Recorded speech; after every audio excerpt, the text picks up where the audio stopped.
Welcome to episode 27 of Dirt Stories. Our guest today is Curtis Samchi from MGI Construction based in Ontario, Canada. MGI has completed over 1,000 projects all across southern Ontario. Curtis is joining us today to chat about the importance of people in the construction industry, how a person can grow involved within the industry, and how strong company values can help you win bids. Curtis himself has grown within MGI since 2010 and has an interesting background. He studied business admin, public policy, and sociology, a pretty eclectic mix of knowledge that he uses to help drive his own person-focused mindset for the industry. Let's dig in.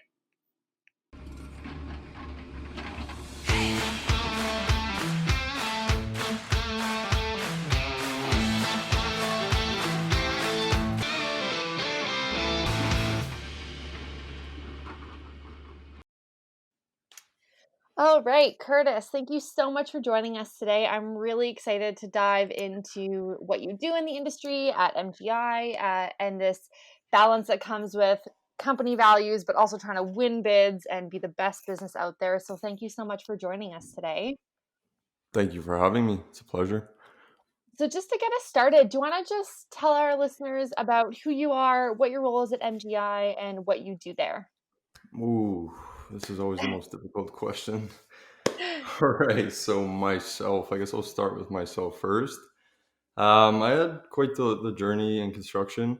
I actually never, held a job other than construction. I mean, I've tried out multiple jobs, but these are mostly helping out with friends and whatnot. Mhm. So I've been in construction, my entire life. Started off from a laborer, learning, the industry. We started demolition, a little bit of earthworks, heavy civil stuff like that, and I got to this was high school area, and then over time I was dabbling in and out of college, and I finally found my path. I took a 1 year transfer course to university to get in there. Mhm. And actually, my grades were so bad from high school because I just totally wasn't into school at all, which is Mhm. ironic considering how far I've gone with the academic journey now, looking back. But Yeah. I had to take a 1 year transfer course just to get my transcript up so I can apply. And I applied, I got in. So I started off in college. I did 2 years, and then I eventually transferred to a social sciences program because I was in a business program, and I just realized that businesses start with the people. Mhm. And why are we going to study business when we can look directly at the person first? So I just fell in love with trying to understand how people work, how they think, their habits, how they go about things, memories, everything. How does the person apply to the business? And I eventually did 4 years at U of T, and then I just didn't think that was enough, so I needed a little bit more. So I was lucky enough to get the opportunity to go to Ottawa and study public policy at Carleton, and I got a great outlook on economics, and my brain is now wired towards sociology, like a social aspect. Yeah. I studied philosophy, so I have a philosophical lens, and then my last lens is economics. So if you can try to get in my brain and kind of balance all those things, that's what's going on in my head all the time. Is Nice. these three major lenses, and that's how I look at things now. And now I'm working full time with MGI, which was lucky enough to let me go. As I was in school, to let me go to school and finish up my school as I was working in and out. Weekends, reading weeks, semesters over, summer, in and out of that stuff. So that was great. It was a great opportunity. I always get to see both sides of it, work and school at the same time, and Mm. I had a great time. And I was lucky enough to do it. And I know most people don't get that opportunity, but I feel grateful to get that opportunity. Mhm. And now MGI, I guess we can start with MGI now. We just reached our 10th year, a little over, I think it's about 10 years and a half now. Um, this is always the most trouble. Like we work so hard because we're, offering full service providing. And then it was kind of like, okay, how do we break it down into neat categories now? So Yeah. we broke it down to four major categories. So environmental, so you can think of that as remediation, Mhm. and then asbestos abatement. So that's kind of your neat stuff where you have to look at it from a environmental perspective. Mhm. And then you have demolition, structural abatement, everything, and then earthworks. So we have excavation, hauling dirt, moving around site, filling up, backfilling, digging trenches, and then heavy civil, which is anything underground, and then grading. So parking lots and stuff like that. So So we a little kind bit of of everything. yeah, so we kind of yeah, exactly. So we trying to pin. That's exactly what I was going towards. Is we kind of should pin ourselves as a all-in-one kind of GC meets service provider, which tackles a lot of new development projects. 80-20 rule. So you're taking Right. apart 80 of it, and then the 20 is up for grabs. So that's what we try to pitch ourselves on. Extremely excited to be with the company right now, especially considering what we're going through with the massive changes we're doing now, and Yeah. it's very exciting stuff. Yeah. So what's your role there now, Curtis? Right. So that's another interesting question. Start off with the hard questions. Myself, my company, and what I do. Okay. So yeah, before it was more straightforward. I kind of used to be, labor, and I kind of picked up labor. I was looking around, learning stuff, got on the machine, operating the job, kind of running a job. Now I kind of pitch myself as just many hats. I mean, uh, maybe look at it as an internal consultant, more or less. I don't know. I like looking at stuff and getting involved and seeing systems and how they're running, and making efforts to make them better, getting people set up with better systems, policies, procedures, standardization, stuff like that. And it's kind of hard unless you're diving into the entire specifics of it. But I like to see multiple hats all at once, and overall just trying to make the organization better as a whole. Yeah. Do you think that you've had a more in-depth look at the workings of the company because you've grown so much internally? Is that something that happens a lot at NGI, or do you think that that was more unique for just how your journey has been at the company? As a whole, like the context, the breadth of what I do is Mhm. unique, but in a sense, each individual position has that kind of mix because just the way we're set up, we have a lot of um, it's more or less hard to explain, but taking on different roles multiple times and different divisions, and kind of Yeah.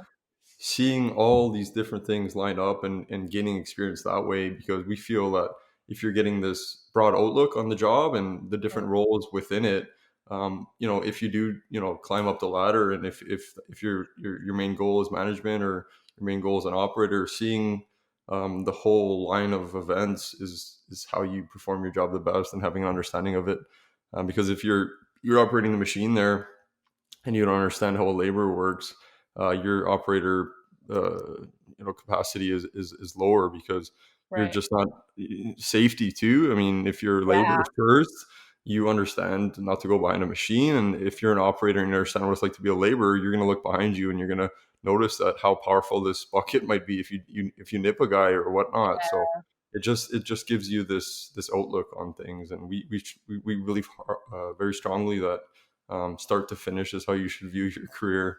Yeah. Um, Do you think that because you have such an interesting blend of studies in the past, public policy, economics, sociology, did you always know as you were going through that process that you were like, I love this, but I still want to be in construction. I love this, but I want to apply it to this building industry. Always, yeah, always, 100%. I never. Um, the thing with academia is the further you go, the more refined your expertise gets. Hmm. So a PhD is an expert on a grain of sand in the world's expertise, and he or she is the person who knows that, right? So you Yeah. do your studies, and you know that grain of sand within the world of knowledge, and you're the person to go to on that knowledge base. Which is great with the way you look at it, but from my perspective, I'm a generalist, so I kind of hopped around and kind of take bits and pieces of stuff that I felt would be applicable to the work I'm going to be doing in the future, and I kind of approached it with that sense. And it sometimes it was very struggling, because I'd be having these case studies, whatever it may be, and I knew that it wouldn't apply to my field, and that puts you in this huge cognitive dissonance, because you're going there to get the degree at the end of the day, but in a sense, I wasn't going there to get the degree. I was Hmm. going there to build my skills, and grab all these thinking caps and intellectual tools that I could apply when I look at problems, because as we know, the construction industry there's no right way to do things, and it takes a shitload of critical thinking to Yeah. take apart, and there's no right way to do things. There's no straightforward things. Yeah, especially now, like the industry's just there's so many problems, but there's so many more solutions and trying to figure out what works best for your company, what's going to work best for the work that you do. You need to be able to think about all these different factors that play into making a strong company. And it's not just one answer and there's no right answer. Absolutely. And it's just amazing how much variation you get on site to site. And you think you've done this business for 20 years, and each Yeah. site surprises you. It's absolutely amazing how that happens. And if the the modern phrase goes, each day is unique. It couldn't be more true what we do every day. And that's also a pro to recruiting too as well. Seeing how every day is different is very appealing to a lot of people, and especially for me. And likewise, like-minded people. That's awesome. So, MGI is based in Etobicoke in Southern I love Ontario. that. Etobicoke. Toby Skokie from Toby Coke. I Yeah, love that's awesome. that. It's my Saturday morning brain for you. Oh, trust me, I feel you. But with over 1,000 projects in the company's portfolio, and I'm sure you've worked on or at least been involved in so many of these companies across your journey at the company as well. Is there any particular project that stands out to you that you were just like, this is awesome, or this is super interesting that you just loved? Oh man, it's basically like picking your favorite child. I mean, not that I have children, but I would feel like that would be the predicament. Is Um, that how you look at them? Like each project is like your own little like pet project and you just love yeah, individual things about them? yeah, and that just ties into each being unique. It's kind of, I Yeah. would hate to compare them because they're so different. I mean, are you a fan of large projects? Are you a fan of like difficult projects in the sense that you're limited by these factors, or you're a sense that Yeah. unknowns? Each project's so unique, and for me to pick a favorite right now, there's like 30 bouncing off my head right now, so I Is there couldn't. one is there one maybe coming up that you're particularly excited about? I don't know. We just read in the news yesterday that the demolition for the Sky Dome. Well, I guess it's called the Rogers Center, but it'll always be known as the Sky Dome Yeah. to myself. But the Sky Dome is apparently getting a serious proposal for the reworking, the redevelopment of it. Hopefully, that'll end up in our portfolio. That So would be a yeah, super awesome project, and what a yeah, way to make, like, a lasting impact on Canadian culture pretty much. and the entire skyline for as long as we've known it. Yeah, that's crazy. I'm sure a lot of people feel certain ways about that. I know. I know it's weird because it's such a staple in, like, when you have this vision of what Toronto is, it's a CN Tower and it's the Rogers Centre.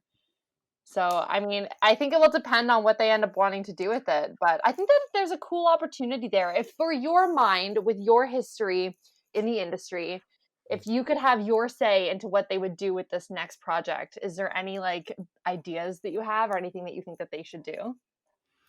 You'll have to talk to my lawyer about that one. No, I'm just kidding. It sounds like a very political thing, but I just remember as a kid always drawing the skyline as a kid, because just what kids Yeah, do is they draw stuff, and you'd always put that sky dome right beside the CN Tower, and I could actually like feel my hand writing it right now. But who knows if it's gonna even go down, right? Because it's yeah, probably taken a numerous things, but to speculate. Um, it would be nice to keep that same structure there with the dome and everything, but at mm, the same time, money moves the world, and if there's bigger and better things to be done, and hopefully it just doesn't come down to a cost equation where X is the amount of money we work, and they're incorporating mm, the community within those discussions. yeah, Uh, but at the same time, I mean, if they can rework around the that dome there and do whatever they mm, want around it, but keep the same dome, because I'm sure a lot of people have a lot of memories there, and X yeah. amount of pictures have it in it. For sure. That's very I'm just thinking back to what you said about how you say like business starts at the people. Like at the base of everything, all construction projects do as well because you're building something for people to enjoy and to use. Do you look at projects in that way as less of like the structure itself, but more about what's going to happen once the project is done? Oh, that's so relevant, because we were just having a conversation yesterday with I guess I call him a good friend as well, but a coworker. And he was saying, he obviously didn't consider himself, to end up in construction. But Yeah. now that he says it, and he says, obviously recession proof, and it thrives in a thriving economy. So it's in that sense. But he also said, the greatest part is when you're doing stuff, you realize who it's for, and how great is it to see, as fluffy as this sounds, but like the the project you just worked on is going to raise 500 families' kids, Yeah. and they're going to be walking on it, and drive X amount of people to work to school today, and house a new family. And it sounds extremely fluffy and stuff, but at the end of the day, that's what it's for, is to keep the people sheltered, and to keep the public education system working, and to keep our roads strong, and to keep our economy strong on an international level. And just so Mhm. much that ties into this industry. And I personally think it's a little bit underrated, and we don't get that message out enough, and we need to work on that. That the work we do is super dirty but super special.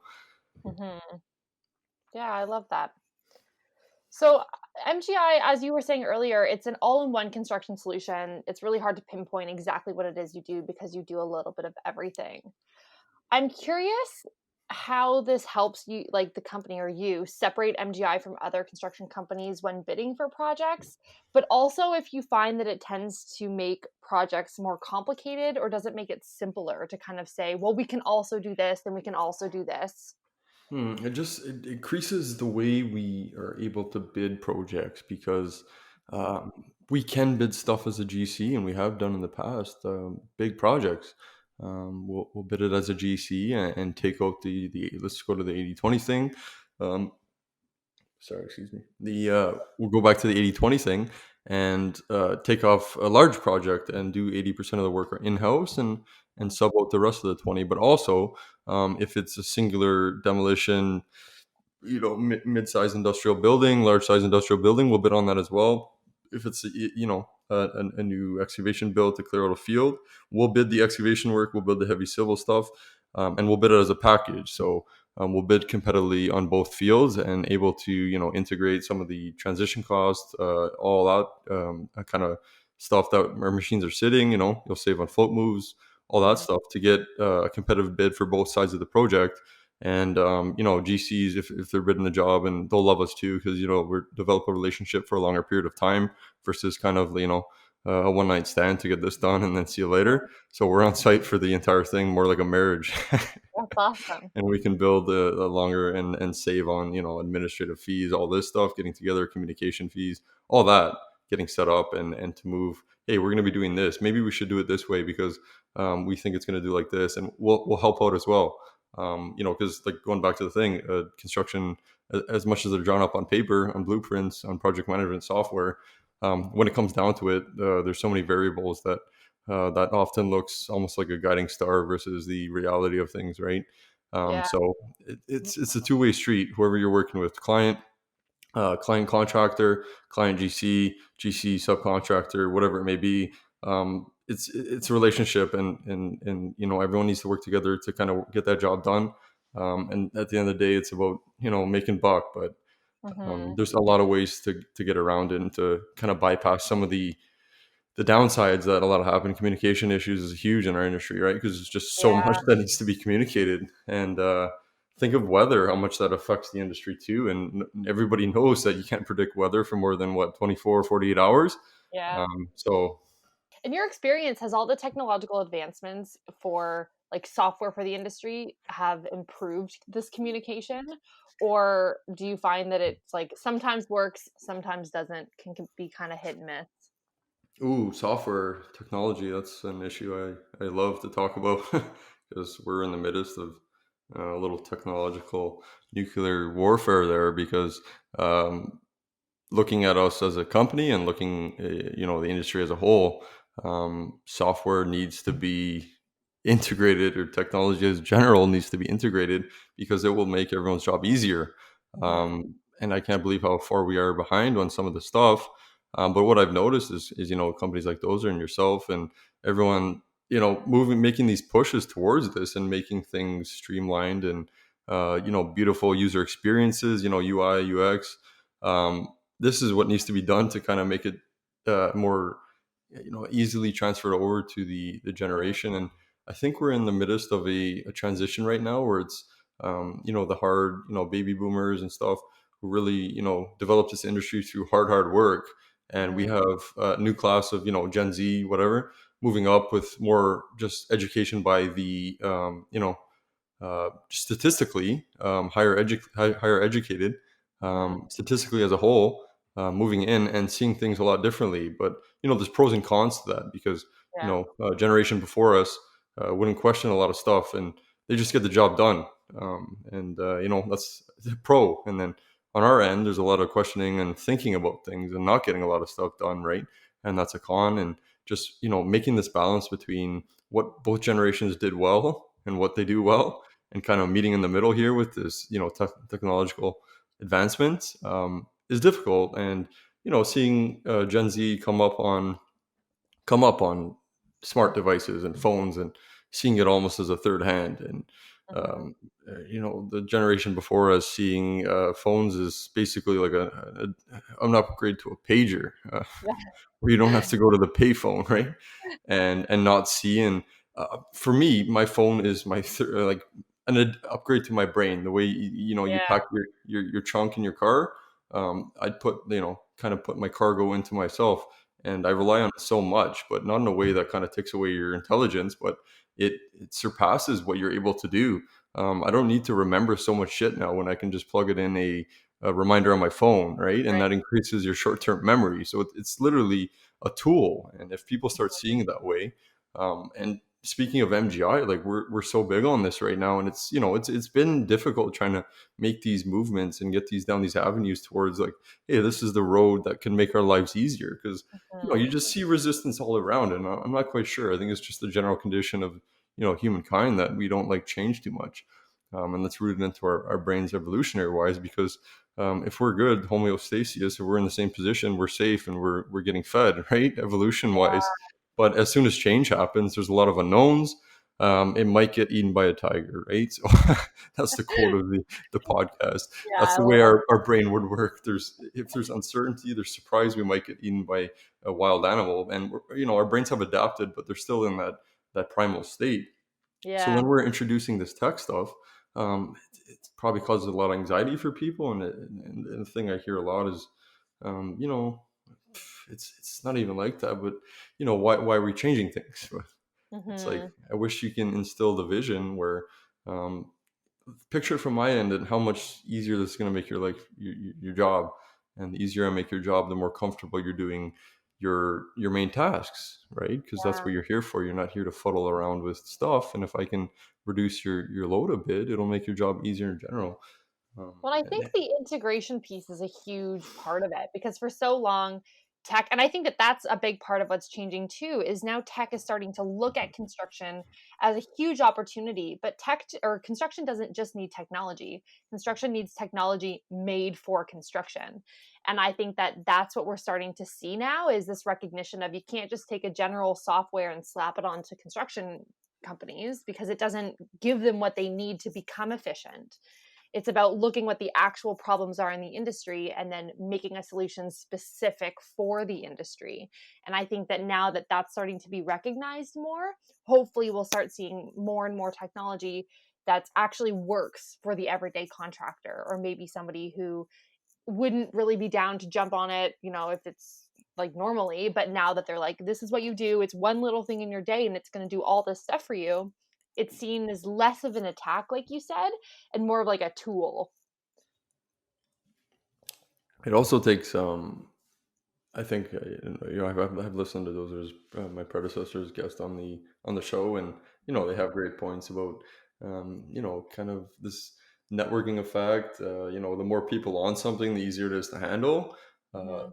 this is it's just the same way Facebook worked. If you got 10,000 Facebooks, it's not going to be as effective as having one Facebook where you can kind of take advantage of all the outlets on one app and stuff. And I see that's a lot now. Is a lot of individual people doing their own thing, and a lot of competition, and kind of Mhm. not like you said, the integration, right? If Mhm. we need customized solutions that fit the constructors or contractors' needs, And there have been, which is great, there have been some breakthroughs with some things, but there's so much still more to be done on stuff, Yeah. and it's just getting people on board as well, right? Um, Mhm. I don't want to say whether our industry's doing a business as usual approach here, but usually when industries and companies take that business as usual approach, they get swallowed up by innovators, right? And we see it so many times, and we could name a million examples of the past 10 years of about companies just sitting on their cash cows, and the way the economy works now is just super fast, and everything's extremely quick, right? And if you're sitting still, you're already behind. Um, Yeah. it's insane how quick we move now, and how much you need. And training is a big thing too. The technological, and you're talking about integration in this, and the training is another barrier. Is about getting taking the time to really show people how to use it, so it's not anxiety when they're touching their phone Yeah. or working a computer. And a lot of people don't understand that is it Yeah. takes courses and this and that, and some stuff takes like years to learn, right? So chipping away at it, or setting a predetermined time each week, 3 hours on Friday or 3 hours this weekend, I'm going to get better at X, and Mhm. that goes a long way. Even if it's an hour a day over 365 times 10 years, you'll probably be one of the best persons in the world to do whatever activity that is: playing guitar, learning another language, learning your rental software, right? You'll know it. Learning your phone, like chipping away at it. And there's obviously no dead solution to getting people on board, but discussions help, and that's what we're here for, right? Yeah, absolutely. Absolutely. So when it I'm sure that you see this in MGI, like there's so much in the industry to balance. Like you were saying, like you have to win bids, you need jobs or else like your company can't exist obviously. But you also have this push on health and safety of training your people, of trying to have a good culture, of trying to, make people feel satisfied and fulfilled with their work. What do you think the key is for a company? I mean, maybe you don't know, but take a think about it. But the balance of building a company that's worth having versus just like trying to focus on the economic side of it and just winning bids and making more money. That's the number one thing. And personally, the bigger you get, I believe you need a mix of both. You necessarily don't need 100% of your people in on company values, because just the way things are, if you get too many people like emotionally and politically invested inside your values, it creates a lot of chaos, right? There needs to be company people who use management as a tool to make everybody understand that the inner workings of a clock. If someone's the hand and someone's the gear and someone's the nameplate on the time, and a true manager will let people know how all that works together, and that's truly how much your company values go, right? Because Mhm. um, paychecks, that's why everyone's here, is to get paid. Everyone has bills, everyone has this, everyone wants to buy the Christmas gifts and blah blah blah. It's no use hiding that. We need to Mhm. talk about that. Your pay is your pay is your price in the market. How much your wage is getting is what the free market dictates that you should get in the market. And if you're happy with that, the employer needs to be happy with that. There needs to be mutual understanding that that's the price of your labor, or your thoughts, right? The price of your labor. And I think a true company value is getting people on board is transparency. There's a lot of key values here that a company should value is transparency. So speaking of wages, there shouldn't be someone feeling like they should be making more, understanding why they're not making more, which is why career paths are so great for younger people's, and just overall people getting into the industry, is seeing how you can progress. It's not necessarily your career path is how you should be in the company for 10 to 100 years, right? It lays Yeah. out your stepping stones, and which paths and which critical points you need to master, or need to take that next step forward, or this path will lead you here for a good stable position, and so on and so forth.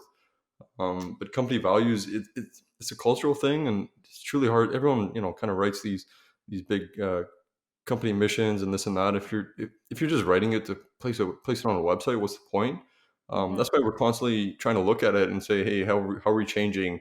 What are our thoughts now? What's our driving force towards our industry, our people right now?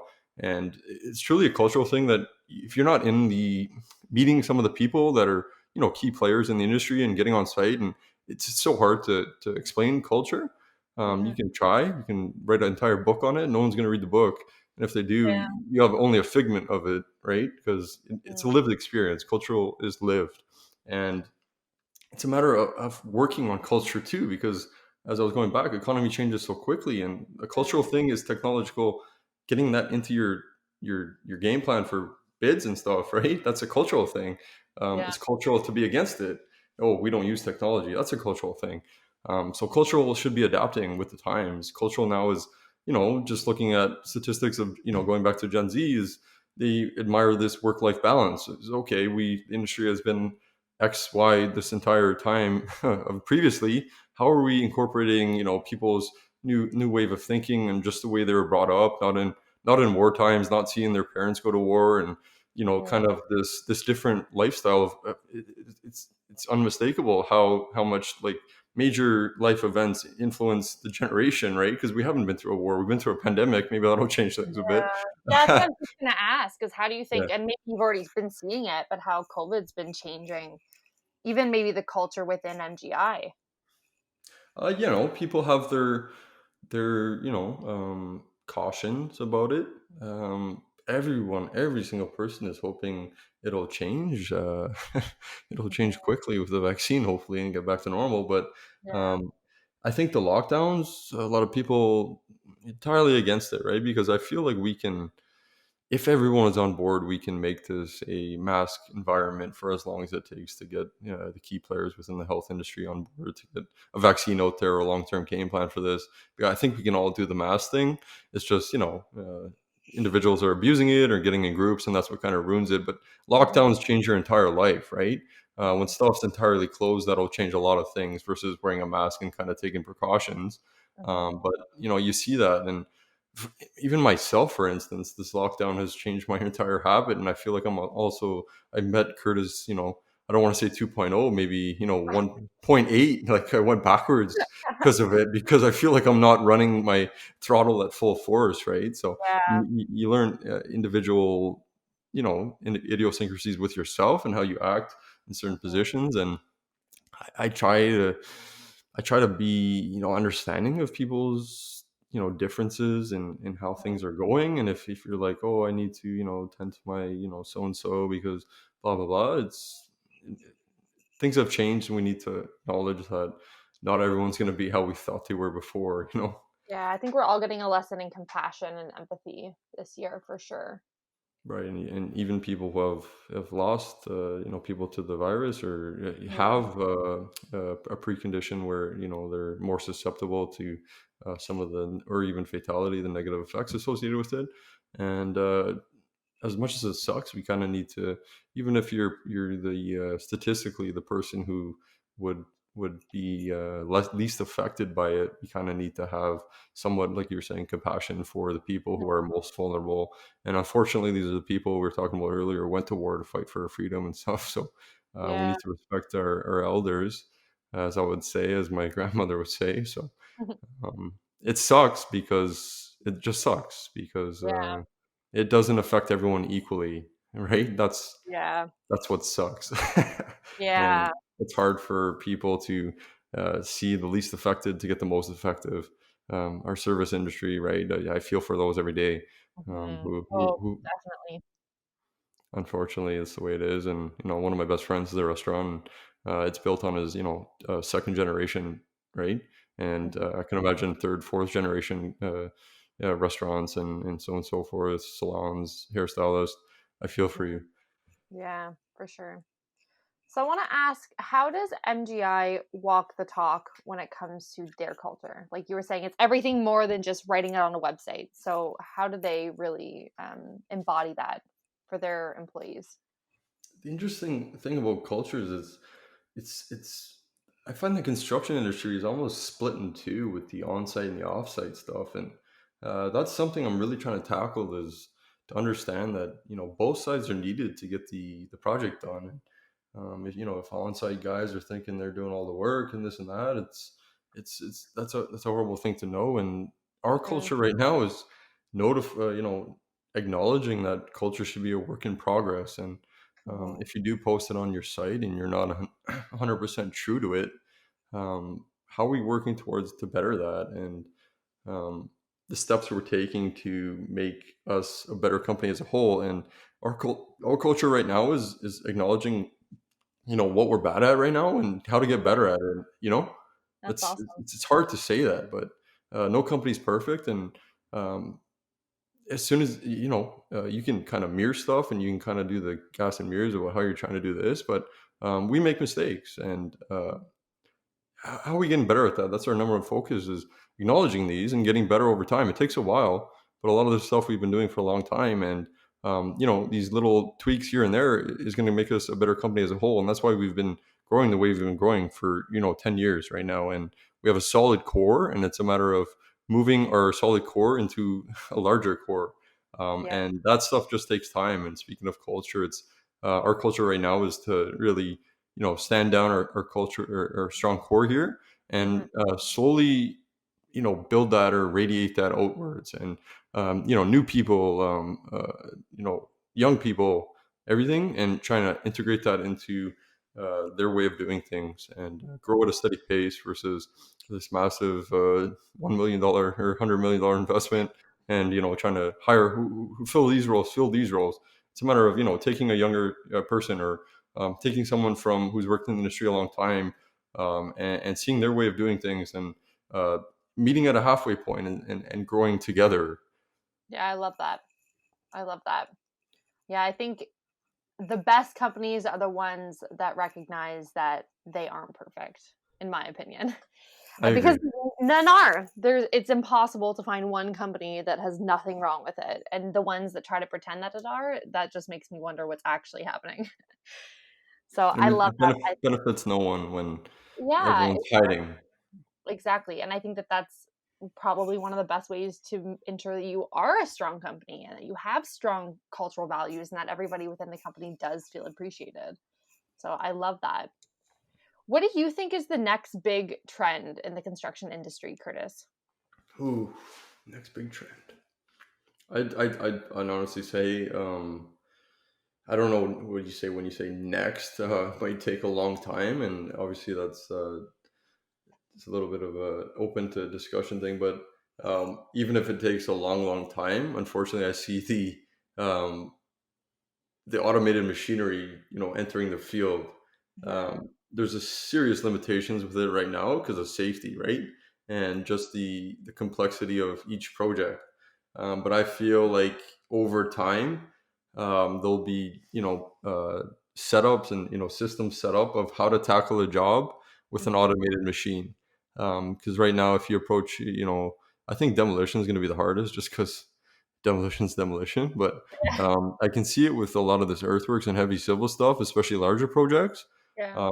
There'll be steps taken where you set up a project so your automated machine or equipment works, Mhm. versus kind of tackling it like that. So you'll put in the time, even if it's manual work, to set up a project Mhm. so the automation works, if that makes sense. So you're kind Right. of gearing your site towards almost an automated factory.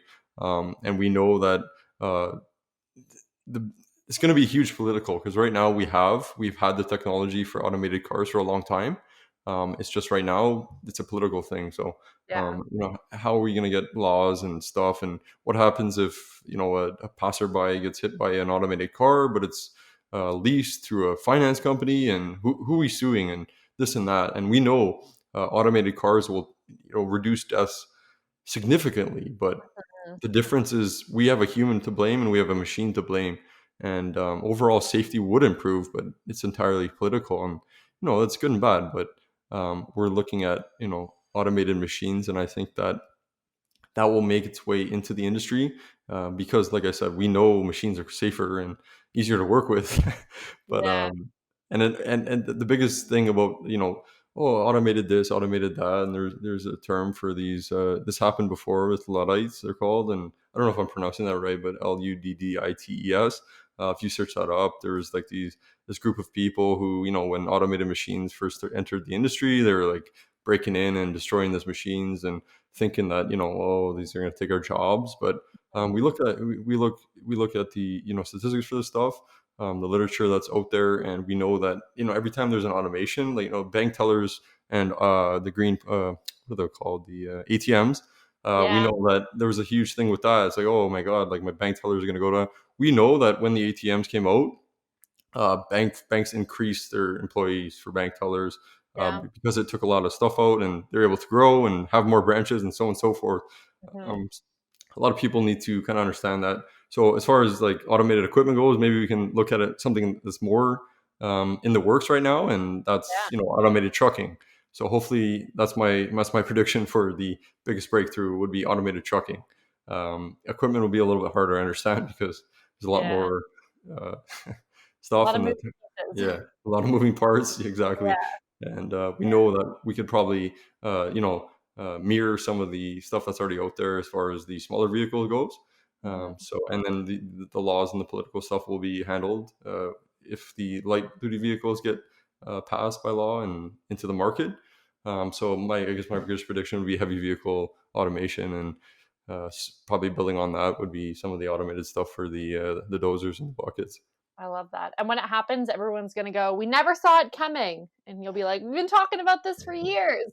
Exactly, and right now, like the greatest thing would be is go. Unfortunately, because of COVID, the trade shows have Yeah. tanked, and because I was recently got into this because finally finished school, and it's now like okay, now I'm not plagued by the homework thing, but getting out to trade shows, and it's excellent because this is the place where it's there, everyone's there, and they're talking about stuff that's coming. And if you're on top of your game, you're discussing like, oh, like what's going on here, where you at with this progress. We had stuff with the what's it called? No, sorry, I'm drawing a blank here. The Con Expo we were just at in Vegas there not too long Oh, ago, yeah. and absolutely it was my first time. And Oh, you guys um, did go this year? no, no, yeah, yeah, yeah. With the whole Oh, shut, yeah. I have some crazy stories about that too, but that's more personal. But we were like almost like at the verge. This is when everything was closing for the first time, Yeah, borders 'cause and everything, and yeah, Dozer was gonna go, but then we made the decision, like, that week of, with oh yeah, everything. you had to, because that's when all the Yeah, info was coming out. It was like day by day, yeah, so interesting. But we went there, and gladly it was almost well, I don't have anything compared to, but I think they were talking to like 80-90% capacity, so it wasn't like a huge damper on the show. But the greatest part for me is my first time, obviously, and everything was just like new innovations and new products. Like obviously there's going to be sales pitches, this and that, trying to retake their market thing, but just the stuff that's new and moving this. And yeah, obviously there's big iron there, it's all shined up and stuff, but the most interesting stuff for me is like who are the people there that are kind of discussing the stuff that needs to be changed, and what are they doing about it. And I don't think there's any like centralized marketplace that like a forum or anything, or these are the forums like yeah, where people come together and talk about it. There's no like there's great companies out there like Equipment Journal. We read and stuff. Like these are the mhm, publications that kind of get out, and blogs. You guys have a blog, everything, where this stuff comes out. But like on a mass scale like this is where the knowledge comes out, and this is what people talk about. And going back to your point about like we didn't see it coming. It's okay. It was there. It's just yeah, yeah, for sure. Um, oh, I just had a question. It's gonna come back to me. It will come back to me. So talking about trade shows and all these newfangled equipment pieces out there, do you have a favorite type of equipment? Oh, yes, of course. I thought about it a long time, probably about 15, 20 years now. So how do I pick my favorite? Talking about the children before, now I definitely have a favorite child. It's the dozer. Oh I yeah, used to think it's the excavator. Just everyone's like probably favors the excavator just because it's so unique and different applications. You can pretty much do anything with an excavator if you're long enough. You can dig a hole and pack it if you drove over with the traction off, right?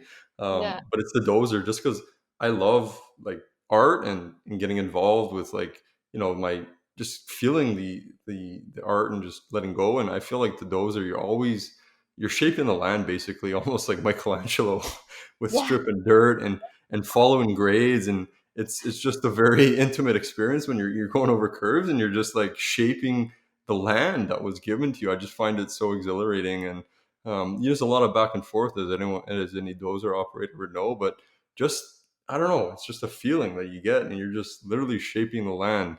and it's just, I don't know. I just feel like it's so symbolic. Yeah. You need It's to put that literally. on your business cards, like Curtis Samchi, the Michelangelo of construction Oh, I metals, think the I think dozer. I just puked in my mouth a bit. Oh, that's Yeah. awesome. No, that's great. It's true. A lot of people, we ask this question a lot, and a lot of people say like excavators. We get telehandlers every once in a while, but I it's don't even great. know what a telehandler is. Oh, it's like a material handler. So it's basically like a mix of a boom lift, a forklift, and a skid steer. Oh, that thing. Yeah, I think I know what you're talking about. Yeah. Yeah, yeah, yeah. Yeah. It looks like a very we talk about them a lot because they're really great for snow removal. So we talk about them a lot at DOZR. We love telehandlers. I don't know why. It just always comes up. Really? Eh? Yeah, yeah, you'll Yeah. have to. Yeah, I watched one of the guys on our team. He used to work in the snow removal industry for a really long time. And he's the one that educated me about telehandlers for snow removal. And he sent me this video, and it's like it's just amazing watching a telehandler clear snow. I never thought that I'd be like so engulfed into a video about a piece of, you know, machinery moving snow, but it was just magical almost. Really? So They use those for snow removal? yeah, look them up on Oh, YouTube. because they're Yeah. stacking the stuff high. Is that Yeah, why? because Yeah, yeah. it's a boom to move it high, Parking and because lots. Yeah, yeah, and because it's so low and so compact, it moves like a skid steer, so it drives, like, super easy, and they're really portable too because they move on wheels, so you know that big loader like sucking your gas over a little bit of snow too, right? yeah, Yeah, exactly. Yeah, massive loader just there so it can get up on the snow a little higher, right? yeah, yeah. Yeah. Oh, for sure, or trying to use a tractor, but it can only go up so high, so you throw Never a mind navigating a telehandler in there. curb. Yeah. Oh my gosh, yeah. Oh man, yeah. It's so funny, how there's always different equipment for different projects, And the but creativity behind it. Nobody, yeah, made that for them. They just figured that out, right? And it it's kinda true. adapted. That's what's great. I love the free True. market, right? Yeah, it'll be Solutions great to seeing problems and yeah, especially with all these new attachments, like you were saying, like automated machinery and automated technology for machines and vehicles, how people will be using equipment and how different it will look in the future. right, technology is yeah, exactly. I love Yeah, that. like who knows what they'll be using dozers for in 20 years? Who knows? Exactly, yeah. Who knows if they'll have a bucket on the back that's equally as Yeah. powerful. Yeah. Oh my And then gosh, my that dream will come true. would be yeah. You can just do it all yourself. Yeah. Awesome. So what's your favorite thing about your job, Curtis? Wow, favorite thing. Mhm. See, I don't know if you know the theme here, but it's very hard for me to pick favorites. It always struggles me because the way my So brain works is like yeah. it's an explosion. Just the way Let me my let me yeah, rephrase that yeah. then. On the day-to-day of what you do, just like a typical day, and I know that I'm sure that there is no typical day, but is there one thing that's something that you always enjoy? I'd say change. Like I love change so much.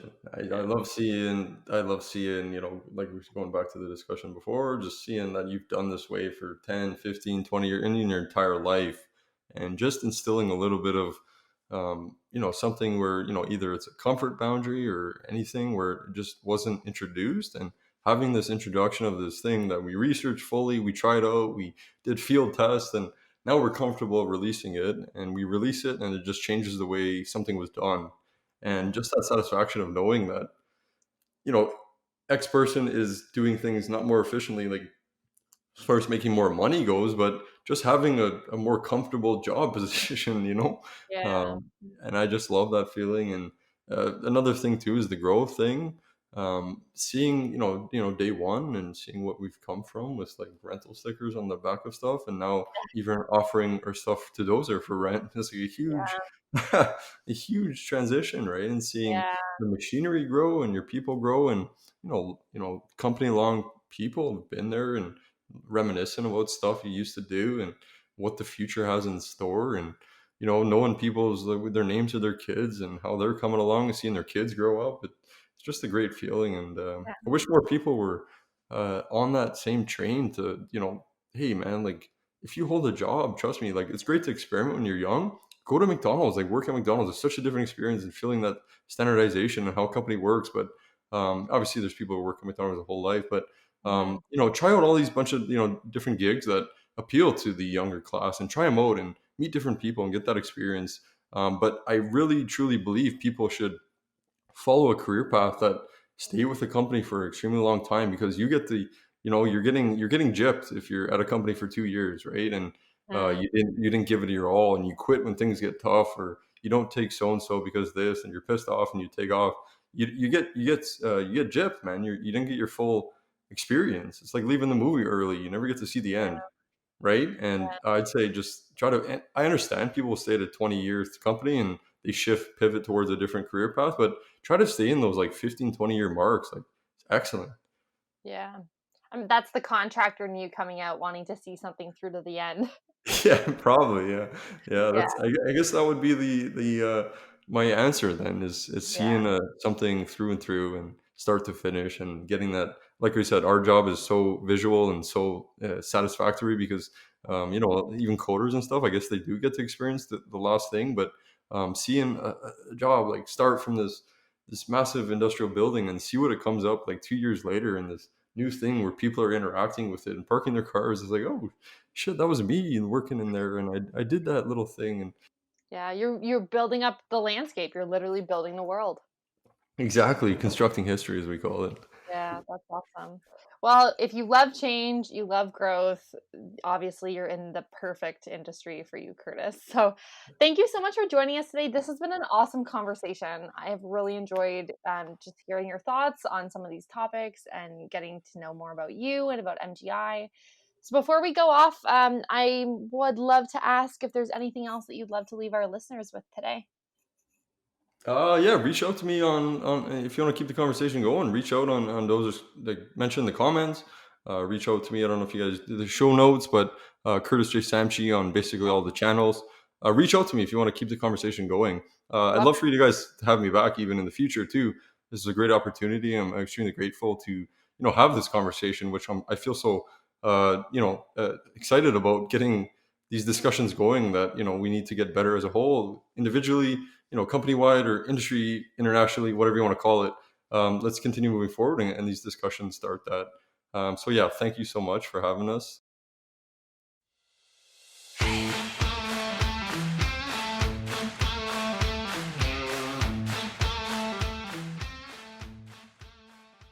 Thanks for listening to Dirt Stories, a construction podcast produced by DOZR. DOZR is the world's first e-commerce software solution company for heavy equipment rentals. To learn more about renting equipment on the DOZR marketplace, or how you can use web stores to bring e-commerce to your own rental company, visit DOZR.com. Thanks to Curtis for joining us for today's episode. If you or someone you know has a dirt story worth sharing, let us know. Shoot us an email at dirtstories@dozr.com, or you can follow us on social media at DozerHub and send us a message there. You can find Dirt Stories wherever you get your podcasts, including Spotify, Google Podcasts, and iTunes. I'm Jennifer Cote, and I'll see you next time for another episode of Dirt Stories.